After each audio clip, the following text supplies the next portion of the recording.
Bismillahirrahmanirrahim. Assalamualaikum warahmatullahi wabarakatuh. Alhamdulillahi rabbil alamin. Wassalatu wassalamu ala an-nabiyil karim, nabiyyina wa sayyidina Muhammadin wa ala alihi wa sahbihi ajma'in, wa ba'd. Saudara-saudariku sebangsa setanah air, shaimin dan shaimat, di antara peristiwa teragung dan istimewa yang berlangsung di bulan Ramadan adalah peristiwa diturunkannya Al-Quran kepada Nabi Muhammad SAW sebagai wahyu utama. Peristiwa ini bahkan tegas diungkapkan oleh Al-Quran mengiringi paket rangkaian ayat-ayat puasa. Bila kita baca paket rangkaian ayat puasa ini, kita temukan dari ayat 183, 184, 185, 186, dan 187 di surah Al-Baqarah, surah kedua dalam urutan mushaf Al-Quran. Maka penegasan ini kita temukan di ayat pertengahannya, yaitu ayat 185. Allah Subhanahu wa Ta'ala tegas menyampaikan, berfirman, "Syahrul Ramadan alladzi unzila fihi al-Quran hudan linnas wa bayyinatin minal huda wal furqan." Di bulan Ramadan yang diwajibkan engkau menjalani ibadah puasa itu, saat itulah diturunkan Al-Quran. Al-Quran diturunkan bukan sekedar menjadi kitab bacaan, untuk sekedar kita tilawahi, kita baca, kemudian kita lantunkan dalam keseharian. Tujuan utama Al-Quran diturunkan, kata Allah, hudan linnas, adalah sebagai pedoman berkehidupan untuk seluruh manusia tanpa kecuali. Wa bayyinatin minal huda, dan penjelas dari pedoman itu. Dijelaskan bagaimana kita terlahir, untuk apa kita berkehidupan, bagaimana perkembangan dan tumbuh kita dari kecil sampai dengan dewasa, bagaimana kita memilih beraktivitas di dunia yang kita jalani ini, bagaimana kita menata kehidupan yang baik, apa yang harus dikerjakan, apa yang mesti ditinggalkan.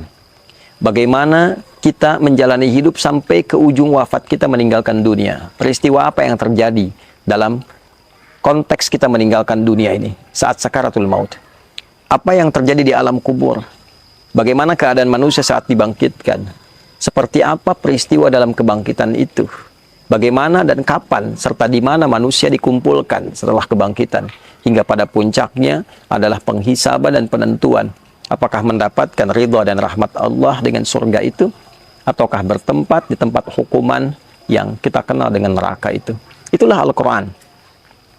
Jadi saat kita diperkenalkan oleh Allah dengan Al-Quran, mukjizat teragung yang melekat pada kerasulan Nabi Muhammad SAW, dalam saat yang bersamaan kita diajari tentang cara berkehidupan. Al-Quran bukan sekedar mukjizat. Al-Quran adalah manhaj. Al-Quran adalah pedoman yang mengeluarkan kita dari segala macam kerumitan dan kesulitan hidup menjadi cahaya yang mengiringi kita pada kemudahan dan kenyamanan dalam berkehidupan. Itulah sebabnya Allah memberikan satu contoh yang menggugah pada diri kita dan mengajak akal kita dalam saat yang bersamaan untuk berpikir. Saat Al-Quran diturunkan di komunitas yang begitu dalam tingkat kriminalitasnya. Semua ragam keburukan nyaris sempurna dilakukan pada komunitas dimaksud, sehingga disebutlah masyarakat ini dengan nama jahiliyah. Perampokan, perzinaan, mabuk, pembunuhan, tipu-menipu, pembegalan, komplit terjadi di lingkup masyarakat ini. Lantas apa yang terjadi? Allah tidak mengembalikan tongkatnya Musa alaihissalam kepada Nabi Muhammad SAW, atau menitipkan mukjizatnya Nabi Isa alaihissalam pada Nabi Muhammad SAW.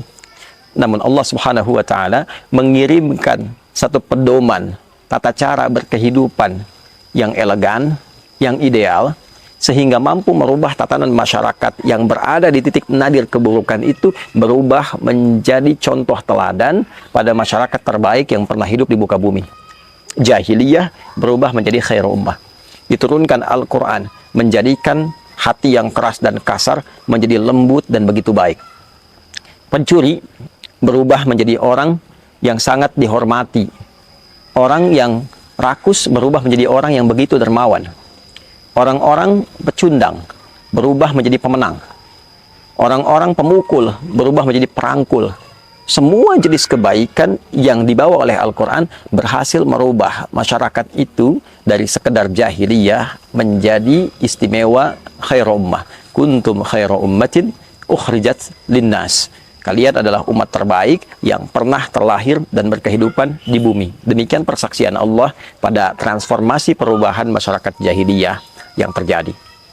Dan menariknya, kurikulum ini tidak hanya berlaku di kalangan masyarakat yang hidup di era Nabi. Ia dijaga oleh Allah sampai semua kita kembali pada Allah Subhanahu wa Ta'ala. Bahkan Al-Quran menjadi saksi untuk kita, pemberat mizan kita, syahidun lana au syahidun alaina. Ia bahkan menjadi syafaat bagi orang-orang yang mau mencintai, mendekat, berinteraksi dan mengamalkan kandungannya. Syafi'an li ashabihi. Nabi menegaskan ia bisa menjadi syafaat untuk sahabat-sahabatnya, untuk yang gemar mencintai dan mengamalkan isinya. Itulah Al-Quran. 114 surah, 30 juz, 6.236 ayat kurang lebih, 52.000 kosakata. Keseluruhannya bukan sekedar kalimat-kalimat yang dibacakan. Betul, membaca mengantarkan kita pada kedamaian, ketentraman. Itulah Al-Quran. Membaca sesungguhnya adalah gerbang untuk mendalami makna. Kita membaca Quran untuk tahu isinya. Kita baca Al-Quran untuk mendalami maknanya.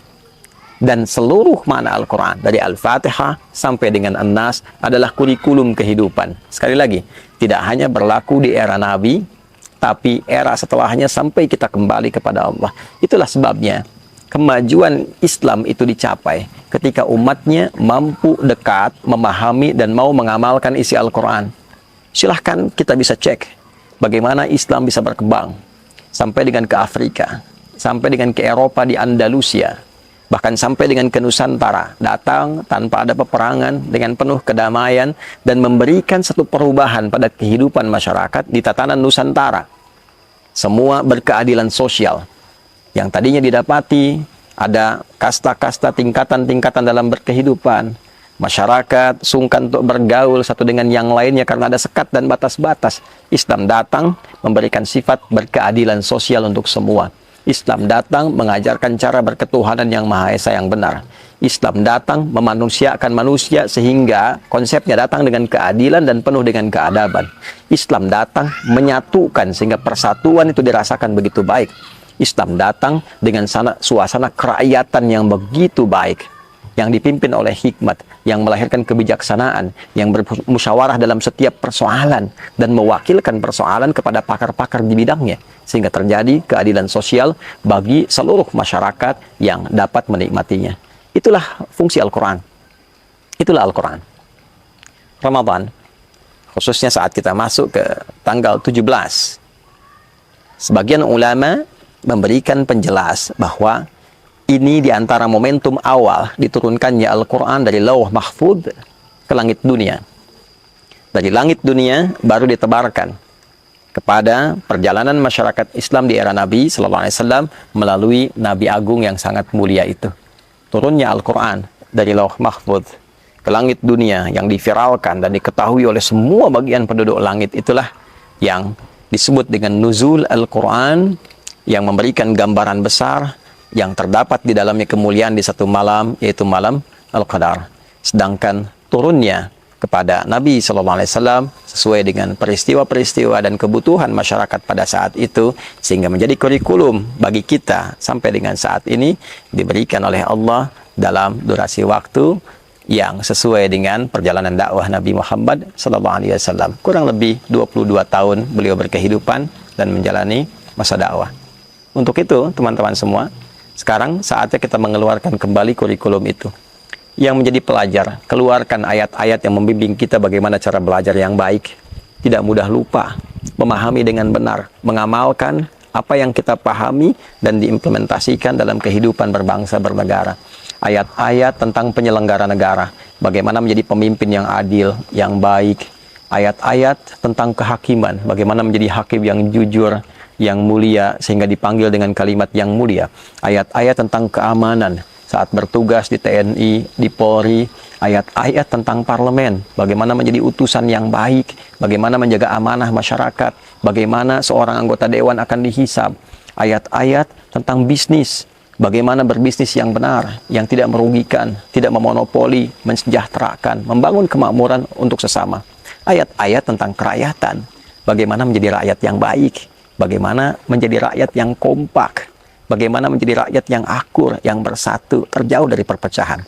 Ayat-ayat yang membimbing para ustadz, para agamawan untuk menjadi pencerah, menghindari diri dari berbagai tipu daya tarikan dunia, bukan menjual diri, menjual ayat-ayat demi kepentingan-kepentingan materi. Semua tuntunan itu mengantarkan kita pada kesejahteraan dan kemakmuran bersama. Itulah Al-Quran. Saatnya untuk merenung kembali, saatnya untuk berinteraksi dengan serius dan mengamalkan isinya. Setidaknya kita bisa amalkan di tempat yang kita cintai ini, di negara yang kita pijak, negara Kesatuan Republik Indonesia. Semoga Allah memberikan hidayah kepada kita. Semoga Allah menjadikan kita bagian dari ahli Al-Quran yang diterangi di dunia, diberikan cahaya di alam kubur, dan mendapat syafaat saat di akhirat kelak. Allahumma ja'alna min ahli Al-Quran, waj'alil Qur'ana sahiban lana fid dunya, nuran lana fil qubur, wa syafi'an lana fil akhirati ya arhamar rahimin. Rabbana atina fid dunya hasanah, wa fil akhirati hasanah, wa qina adzaban nar. Wa sallallahu ala sayyidina Muhammad wa ala alihi wa sahbihi ajma'in. Wa akhiru da'wana subhanakallahumma rabbana wa bihamdika nashhadu an la ilaha illa anta nastaghfiruka wa natubu ilaik. Alhamdulillahi rabbil alamin. Adi Hidayat, Mira, selamat berbuka. Assalamualaikum warahmatullahi wabarakatuh.